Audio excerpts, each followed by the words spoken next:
السلام علیکم۔ ایک نئی ویڈیو کے ساتھ پھر میں آپ کے روبرو ہوں۔ سب سے پہلے تو معافی چاہتا ہوں کیونکہ بہت دنوں کے بعد میں آپ کے روبرو ہوں۔ تو چلیے سیدھے سیدھے ویڈیو کی طرف ہم چلتے ہیں۔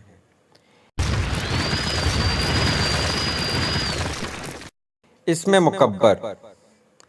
اسم مکبر وہ اسم ہے جس سے کسی چیز کے بڑا ہونے کا پتہ چلے، جیسے کھاٹ، دیگ وغیرہ۔ آپ یہاں پر ایک چیز دیکھ لیں، ہم لوگ اذان کی آواز سنتے ہیں، اللہ اکبر اللہ اکبر۔ تو اکبر معنی ہوتا ہے سب سے بڑا، اللہ سب سے بڑا ہے، اللہ سب سے بڑا ہے۔ اسی اکبر سے مکبر بنتا ہے، اسی سے کبیر بنتا ہے، یعنی بڑا۔ اس کا معنی ہوتا ہے بڑا۔ تو وہ اسم جس سے کسی چیز کے بڑا ہونے کا پتہ چلے، جیسے کھاٹ اگر کہیں کہا جائے تو کھاٹ ایک بڑی چیز کا نام ہے، دیگ ہے وہ بڑی چیز کا نام ہے۔ اگر چھوٹی چیز کہنی ہو تو کھاٹ نہ کہہ کے کھٹیا کہا جائے گا، دیگ نہ کہہ کے دیگچی کہا جائے گا۔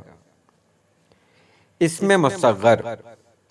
اسم مصغر وہ اسم جس سے کسی چیز کے چھوٹا ہونے کا علم ہو، جیسے کھاٹ آپ نے دیکھا تھا اسم مکبر تھا تو اسم مصغر ہو گیا کھٹیا۔ دیگ آپ نے دیکھا تھا اسم مکبر تھا تو دیگچی، یہ اسم مصغر ہو گیا۔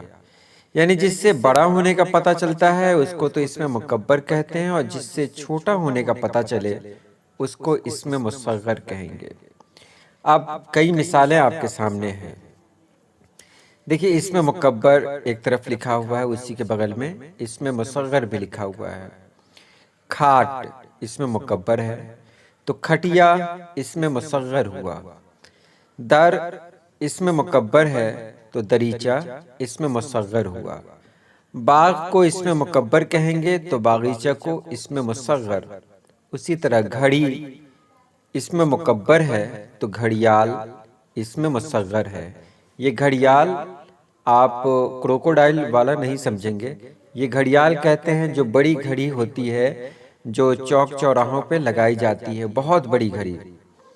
تو چھوٹی سی گھڑی جو ہم اپنے گھروں میں رکھتے ہیں، ہاتھ میں پہنتے ہیں، اس کو تو گھڑی کہیں گے، لیکن جو چوک پر دیکھیں گے ٹاور ہاؤس میں اور بڑی بڑی جگہوں پہ لگایا جاتا ہے اس کو گھڑیال کہتے ہیں۔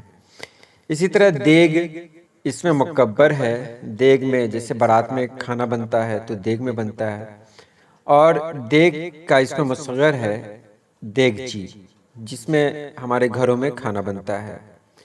اور دوسری لائن میں دیکھیں، ڈھول کہتے ہیں اسم مکبر کو، اور اسی سے بنتا ہے ڈھولک۔ ناؤ بڑی ناؤ کو کہتے ہیں، اور جس میں ایک دو آدمی ہی بیٹھے ہیں اس کو کہتے ہیں نیا۔ اسی طرح پنکھا کہتے ہیں اسم مکبر کو، اس سے بنتا ہے پنکھی۔ اور کٹورا تو ہمارے گھر میں ہوگا ہی، بڑا والا ہو تو اس کو کٹورا کہیں گے، چھوٹا ہو تو اس کو کٹوری کہیں گے۔ اسی طرح پہاڑ اسم مکبر ہے اور اس سے اسم مصغر بنتا ہے تو اس کو کہیں گے پہاڑی۔ تو امید ہے آپ نے اسم مکبر اور اسم مصغر کو سمجھ لیا ہوگا۔ کل ہم آپ کے سامنے آئیں گے اسم ظرف، اسم آلہ اور جملوں کی قسموں کے ساتھ۔ تب تک کے لیے اجازت دیں۔ اللہ پاک آپ سبھی لوگوں کو خوش رکھے، آباد رکھے۔ اللہ حافظ۔